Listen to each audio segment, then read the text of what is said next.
अब मैं निवेदन करूंगा आज की संगोष्ठी के अध्यक्ष राजेंद्र यादव जी से। उनके बारे में कुछ भी बताने की आवश्यकता नहीं, उनका नाम तो ब्रांड है वर्षों से। वो जो भी कहेंगे वो अनूठा और अद्वितीय ही कहेंगे। राजेंद्र जी। सुशील जी को धन्यवाद देना चाहिए कि उन्होंने लंपटत्व की गरिमा बढ़ाई, उसको महत्व दिया।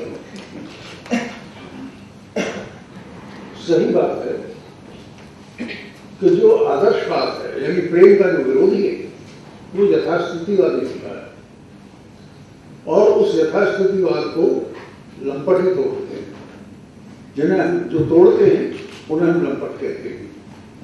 अगर लंपट न हो तो प्रेम कहानियां नहीं हो सकती। आदत यानी सुबह भजन पूजन करके ब्रह्मचर्य की माना खाना वाला प्रेम नहीं समझ सकता है।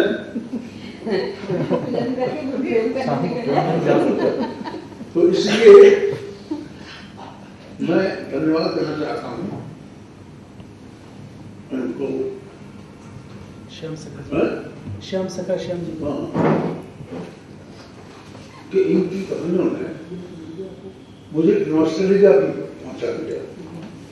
अक्सर ही ज्यादातर कहानियां जो मैं सब तो नहीं पढ़ी सुनी है, वो नॉस्टैल्जिया में ही ज्यादा घटित होती है। कोई 20 साल पहले की, कोई 15 साल पहले की लड़की है जो बाद में मिलती है और उसके साथ नए सिरे से प्रसंग शुरू होता है। तो ये नॉस्टैल्जिया प्रेम का दूसरा लक्षण जो आपको अपने अतीत में आपको अपनी स्मृतियों में लेता है। हम वहां से ऊर्जा भी लेते हैं, शक्ति भी लेते हैं और कुछ कर गुजरने की एक भावना भी लेते हैं। अगर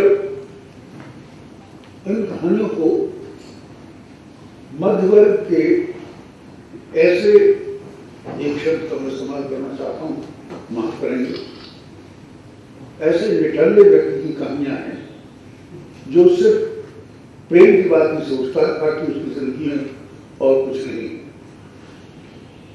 रात को आधी रात को उसको फोन आते हैं, टाइम पे टाइम मिलने के लिए कहा जाता है और विरोधी होटल में मिलता भी है।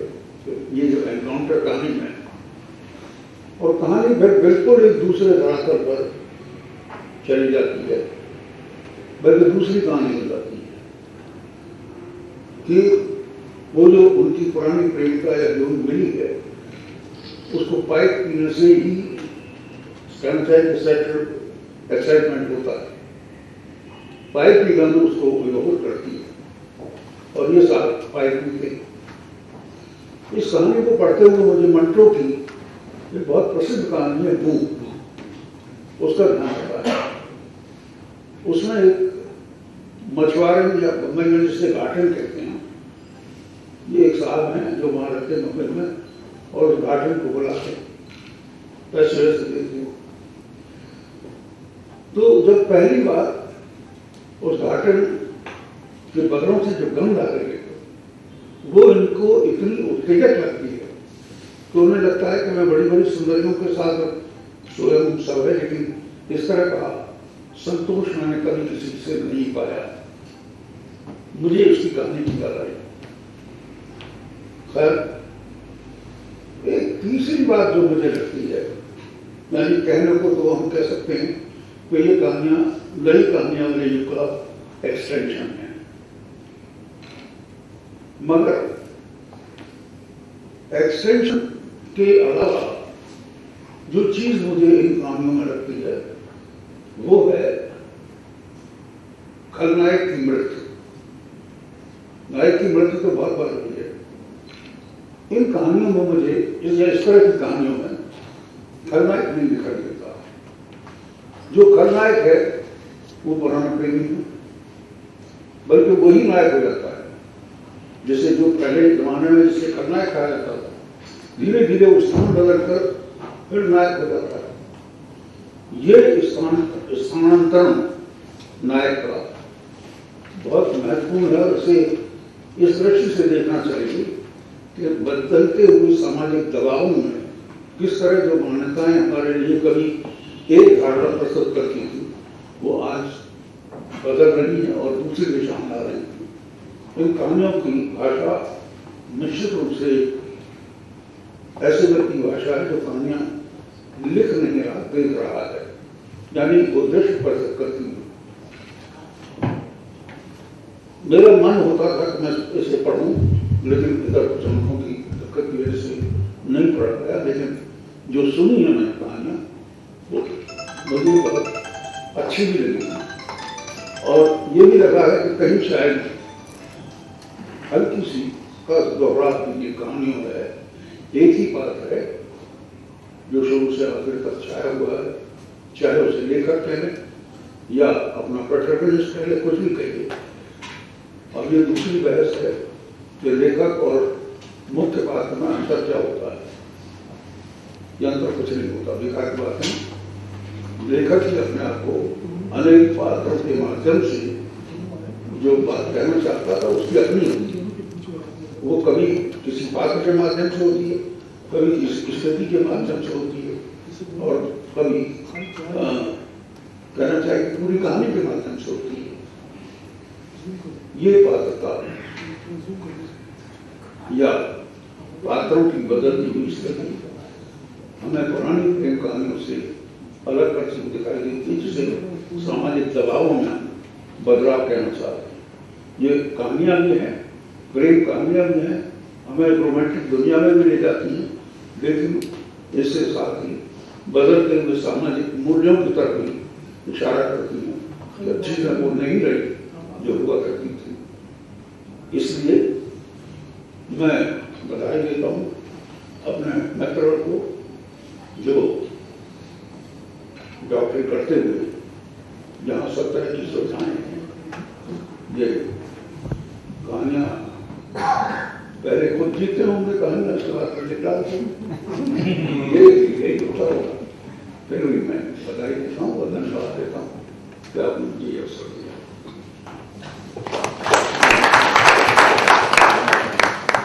बहुत बहुत धन्यवाद राजेंद्र जी।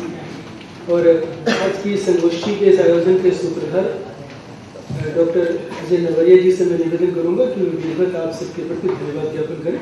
डॉक्टर अजय नवरिया जी। मित्रों,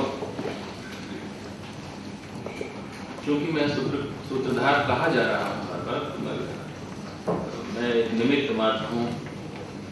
श्याम जी 2 बार श्याम जी हैं, मैं मात्र अर्जुन हूँ जो उनके कहने पर बाण चलाता है। खैर, अब ये समय उस तक पहुंचा है। प्रेम को लेकर हम इस पूरी संगोष्ठी में अनेक कोणों से बात हुई और मैं अंत में श्याम जी की ही कहानी, खत की 3-4 पंक्तियां प्रेम पर ही पढ़ना चाहता हूं। देह को तो सांसारिक नियम व अपवाद सभी झेलने पड़ सकते हैं, परंतु अपनी रूह को बचाए रखना, इसे कलुषित या परेशान मत होने देना। देह और रूह को अलग करना सीखो। देह को तो सामाजिक नियम निभाने होंगे, उसे तो चाहे अनचाहे प्रेम का नाटक भी करना होगा, परंतु आत्मा से किसी को प्रेम करना, जताना तो मात्र तुम्हारे अपने वश में। कहने को तो जैसा कि वजह साहब ने कहा कि ये विमर्शों का दौर है, हम बहुत सरलता से कह सकते हैं इसे स्त्रियों से बेहतर कौन समझ सकता है। इस विवशता को कि जो प्रिय नहीं है उसे प्रिय की तरह उसको भी एहसास कराना है कि तुम ही मेरे सबसे अधिक हो। मगर यह किसी भी संवेदनशील पुरुष की भी परेशानी हो सकती है अगर हम उसके विस्तार में जाएं तो। एक और जो मुझे बात इनके कहानियों में जो दिखाई दी वो राजेंद्र जी से कहीं मोहाविष्ट अवस्था में दिखाई देते हैं श्याम जी, क्योंकि इनका पात्र जो है वो एक प्रेम कहानी यानी आखिरी अफेयर नाम की कहानी लिखी गई है और उस आखिरी अफेयर में वो पात्र जो एक प्रेम कहानी लिखना चाहता है और उसे प्रेम कहानी नहीं मिल रही है। वो वहां पर लिखते हैं इसके बाद उसने बैंक में अपने सहकर्मियों में पहले प्रेम फिर कहानी ढूंढने की कोशिश की। कहानी तो उसे नहीं मिली। वह तो 2 घंटे मार का प्रेम अनेक बार कर बैठा। उसे पहले खुद पर, फिर प्रेमचंद, जैनेन्द्र, कमलेश्वर, राजेंद्र यादव आदि और जो 1-2 लोग हैं। तो राजेंद्र जी जो हैं वो प्रेम के प्रतीक के रूप में कहानीकार के अवचेतन में बैठे हुए थे पहले। तो मित्रों, खैर ये गोष्ठी मेरा ख्याल है आप सभी को बहुत स्फूर्तिदायक और विचारोत्तेजक लगी होगी। और इस जी जी जी एक बड़ी बहुत बार कहा जाता है कि प्रेम मुक्त करता है। मैं सोचता रहा कैसे मुक्त करता है। मेरा ख्याल है प्रेम हमें अपने आप से ऊपर उठाकर दूसरे के साथ जोड़ता है। अपने आप से हम मुक्त होते हैं और दूसरे के साथ आइडेंटिफाई करते हैं। प्रेम की सबसे बड़ी शक्ति यही है शायद कि वो हमें भी मुक्त करता है और दूसरे को भी मुक्त करता है। हालांकि अज्ञेयवादी स्थापना जैसी लगता बहरहाल ये गोष्ठी आप लोगों के सामने जिस तरह रही उसके लिए मैं सभी वक्ताओं को, विशेष रूप से आदरणीय राजेंद्र यादव जी को, वजाहत साहब को, मैत्रेय जी को, अल्पना जी को, विवेक जी को, नीलम जी को और इस पूरी गोष्ठी को एक शटल की तरह ले जाने के लिए मेरे मित्र सुशील सिद्धार्थ को धन्यवाद कहता हूँ।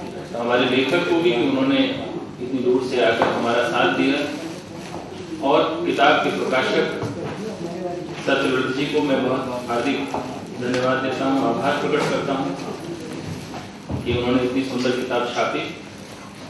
और यह सच है कि आप सभी मित्रों के बिना यह गोष्ठी सफल नहीं हो सकती थी।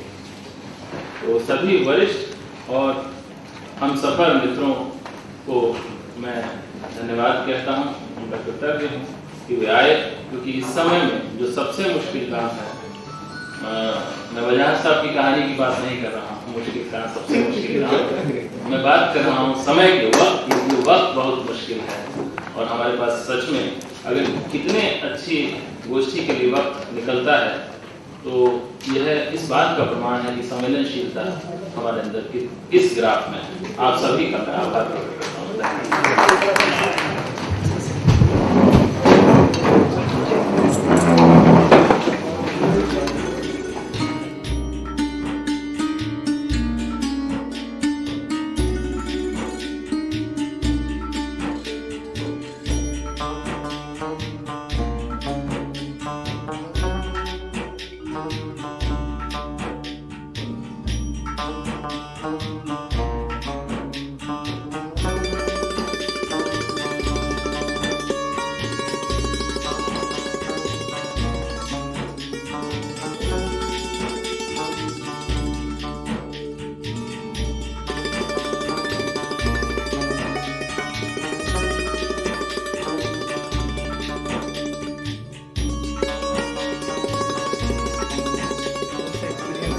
आपको कितना अच्छा लिखने की प्रेरणा?